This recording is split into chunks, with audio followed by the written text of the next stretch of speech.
Oh my god, today's weekly respill will shock you. Apparently Trisha Paytas has already had her baby. There's receipts, there's evidence. James Charles has been caught on Grindr, and Gabby Hanna has signed off of social media for good. So let's dive in. Trisha is a liar, this is something we all know. One thing she didn't lie about for sure was her pregnancy, but she has lied about a few other things during her pregnancy. For example, the date of conception, because apparently she's already given birth. Yes, an alleged hospital worker has exposed that Trisha gave birth and she was working there when it happened. Apparently all the content Trisha's currently posting to YouTube and TikTok etc. is all pre-recorded content. Here we can see the alleged hospital worker had tweeted, "She's already given birth. This is all pre-recorded content. I work at the West Hills Kaiser Hospital where Trisha planned to give birth at, and I saw her there last Thursday. She's lying about her pregnancy timeline because it's better to have this lie to fit the miracle narrative."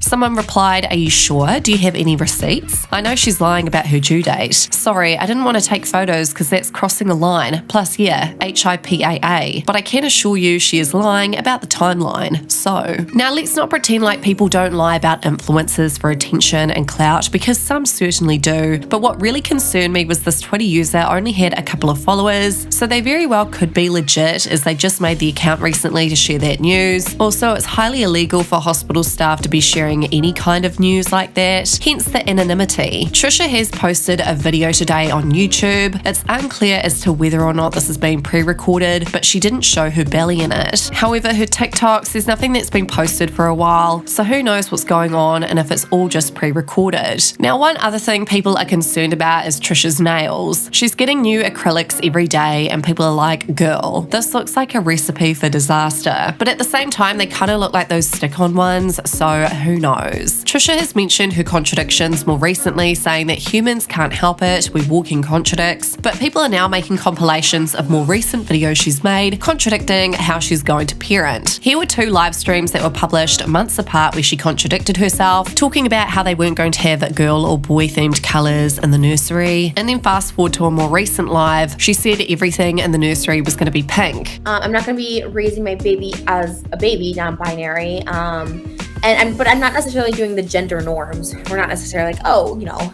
pink or blue, you know what I mean? And I want to get this pink crib from Target. How the baby room coming along? Can't wait to see. It's coming. It took us a minute because we had to wait for the gender reveal because we had to see what theme we were doing the room. She also said her daughter wouldn't play with Barbie dolls because they encourage a bad self-image on women, but the nursery is Barbie themed now, apparently. Now, we already know the biggest contradiction she's made regarding her parenting views, and that was in an attack towards Ethan and Healer when she was on Frenemies, criticising them for having a nanny. What does that mean? You're trying to attack our parental abilities? Let's just move on. There's no attack. I just made a comment. There's something wrong with having a nanny? In my eyes, yes. Really? We just keep doing the beauty. What about daycare? Daycare is different. Why? Nannies are like people who come here and take care of your child all day. Because we're working. That's how everybody has nanny. They work. People work. You can take care of kids and work. I never had a nanny. My parents, I never had a nanny.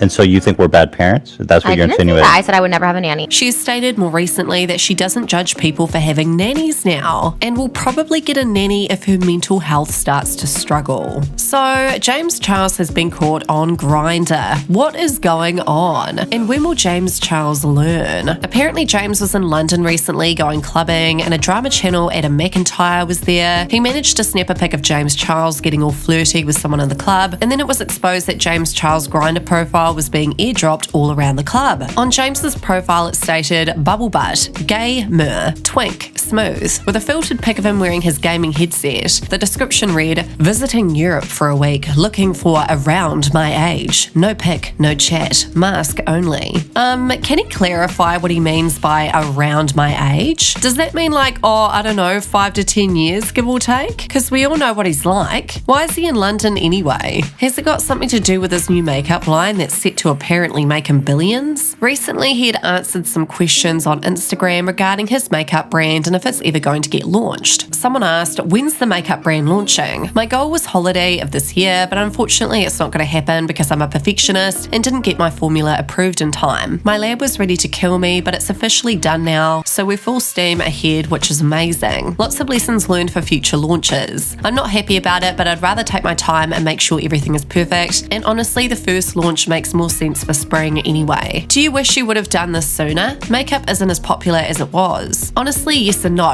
If I launched this makeup line in 2018, I'd probably be a billionaire right now, and I'm not going to pretend like that doesn't make me sad, Ally Mayo. On the other hand, at the time, I didn't have a strong idea for the brand I wanted to own. Years later, although the industry isn't as popping as it once was, I've taken my time and I'm now really proud of the brand identity, packaging, and products I've been able to create, and that means more to me than money. James is so cringe. I don't think he'd make anywhere near as many sales as he would have if he'd launched his makeup brand back around when Dramageddon was going down, or even before then. But what are your thoughts on this? And also, what are your thoughts on his Grindr? Let me know in the comments. Gabby Hanna has officially signed off of social media, but not before announcing to us all why, because she's a very open book, as we all know.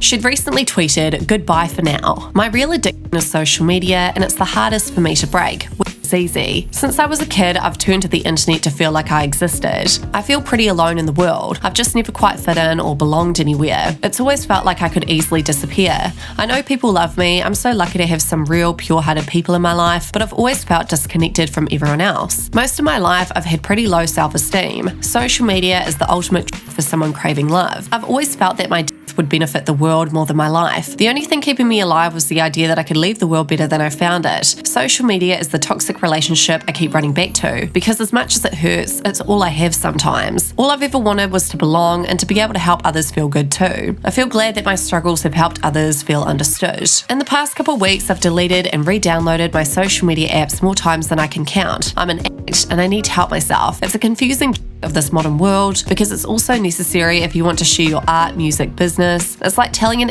like they have to drink to be successful, but I really want to be free. It's just hard because I do feel so alone. It's really hard to admit. It's embarrassing. Every time I take a break, I feel better. When I come back, because I feel like I have to succeed or exist, it's like a hit of heroin all day. Before, when I would take a week or two off, I'd at least have to keep me occupied, to keep me busy, to keep me company, but I need to be sober of everything for at least a little, and that's really, really scary. I feel sad and afraid, but excited and hopeful. So I guess this is me trying to say goodbye for a while. Again, I know I have the strength to be comfortable sober, to be comfortable alone. I'll be back. It won't be too long. My wish is to come back with intention, with clarity, with leave, and with boundaries. I have one more project I've been working on. I plan on posting it on my 8-year YouTube anniversary, September the 10th. Other than that, I'd like to honour my own needs and mental health. I have so much love for you. Thank you for healing with me. I promise I'm going to make this shit count. I have so much to give, so much to learn, so much to teach, and so much to share. Until then, Gabby Hanna. Someone who commented, so you do have a project coming up. Makes sense now. Well, you got everyone's attention, so I guess your plan worked. Too bad you've pushed away so many people that supported you. Before Gabby Hanna signed off social media for a break, she of course took to TikTok and explained why she doesn't really take long breaks off social media. She'd basically said it's because she's lonely and social media is like therapy for her. Okay, but hear me out. Before I came back online, I was off for like 11 days and all I was doing was journaling and doing art and spending time with myself. And I'd see friends here and there, but for the most part, when you're just a single female living alone and you don't have to go to like a regular person job, it's a whole lot of fucking alone time. And I have friends that I talk to and catch up with, but like we're all adults. Like adults don't sit on the phone with each other all day. You see each other for, you know, a few hours at a time. Every few weekends, you'll have like a whole day, like a girl's day. But for the most part, I spend a lot of time alone. I can only journal so much before I have a fucking psychotic break. So as much as social media is so toxic and poisonous for me, I've always said YouTube is my therapy because frankly, it's one of the only places that I can go to just talk. So I feel like when I'm in a relationship again, I'll probably be offline again. Like I wasn't online nearly as much when I was in a relationship, but I do take breaks. Yeah, Gabby needs a trained professional to help her deal with all that, not the internet. So what are your thoughts on all the tea we covered today? Do you actually think Trisha's already given birth? Let me know in the comments.